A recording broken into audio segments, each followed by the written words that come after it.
Po co uczestniczę w konkursie? To bardzo dobre pytanie. Myślę dlatego, żeby siebie sprawdzić, ponieważ to dla mnie ostatnia szansa udziału w tym konkursie, ponieważ w następnej edycji, która będzie za 5 lat, już nie będę spełniał regulaminowego wieku, już będę miał ponad 30 lat.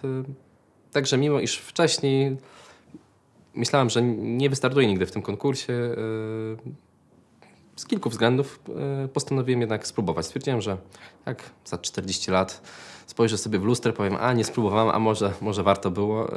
Myślę, że to może nie było jakieś moje marzenie od dzieciństwa, natomiast chciałbym zmierzyć się może tą tradycją, pokazać się z jak najlepszej strony, wziąć udział.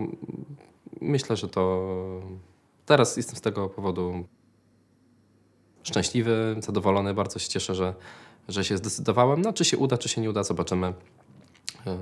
Zrobiłem wszystko, co mogłem zrobić. Zagrałem najlepiej, jak potrafiłem, a jaki będzie tego rezultat, to już zobaczymy.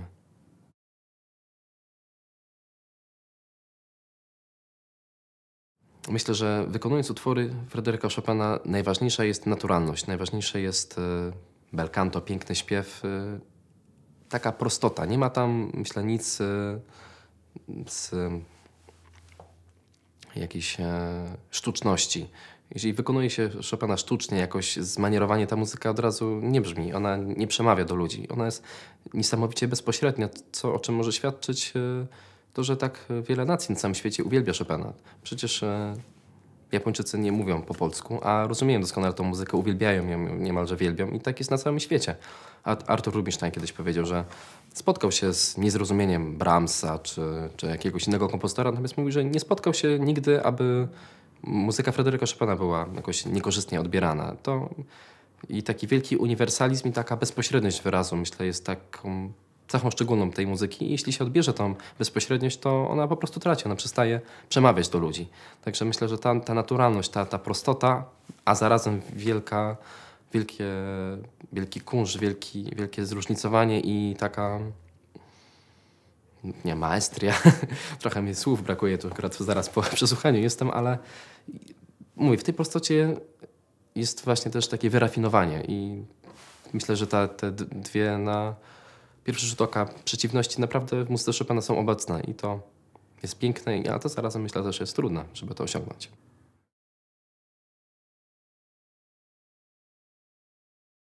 Myślę wszystko.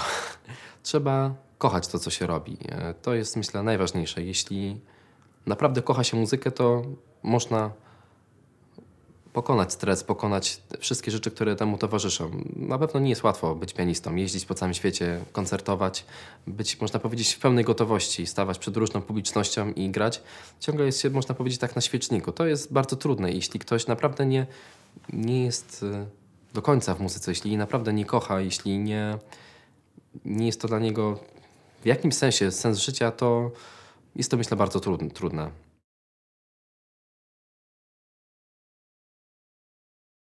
To zależy tylko od niego, kiedy pianista staje się artystą.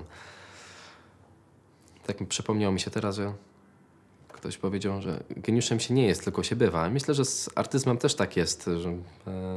Myślę, że artysta to ten, który zaczyna opowiadać na instrumencie, zaczyna śpiewać, zaczyna wciągać ludzi w opowiadaną historię. Wówczas jest artystą. Jeśli tylko wykonuje nuty nawet perfekcyjnie, to nie jest artystą.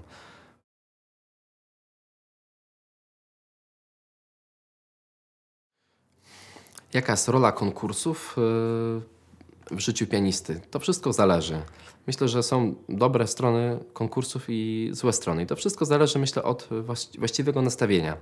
Na pewno jest to forma promocji, chyba najdoskonalsza do tej pory, ponieważ wielu pianistów wykonuje w podobnym stylu, podobne utwory, no i wówczas porównuje się, wybiera najlepszego. Ale czy samo branie udziału w konkursach powoduje, że jesteśmy lepszymi muzykami, lepszymi pianistami? Niekoniecznie. Są też, myślę, złe rzeczy, jeśli chodzi o konkursy, właśnie stres, takie porównywanie. Myślę, że muzyka nie znosi takiego porównywania. No każdy jest artystą, każdy ma prawo wykonywać i nie jest to naturalna sytuacja, że 20 pianistów każdy po każdym wykonuje utwory. No jest to na pewno powód do stresu i niektórych może motywuje, niektórych deprymuje. To myślę taka z tych złych stron konkursu. Dobra to właśnie promocja, to możliwość pokazania się też swojej indywidualności, swojego spojrzenia.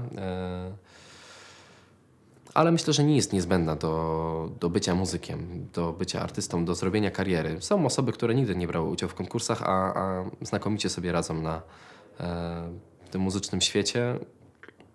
W moim przypadku jest to pewnego rodzaju mobilizacja. Myślę, że wiele osób też tak traktuje, no, że jedziemy na konkurs, no to warto poćwiczyć, nawet jeśli się czasami nie chce, czasami przechodzi zmęczenie. No jednak ta świadomość, że będziemy grali na konkursie, że będziemy porównywani, jest takim motorem napędowym. Także tak to myślę w moim przypadku wygląda.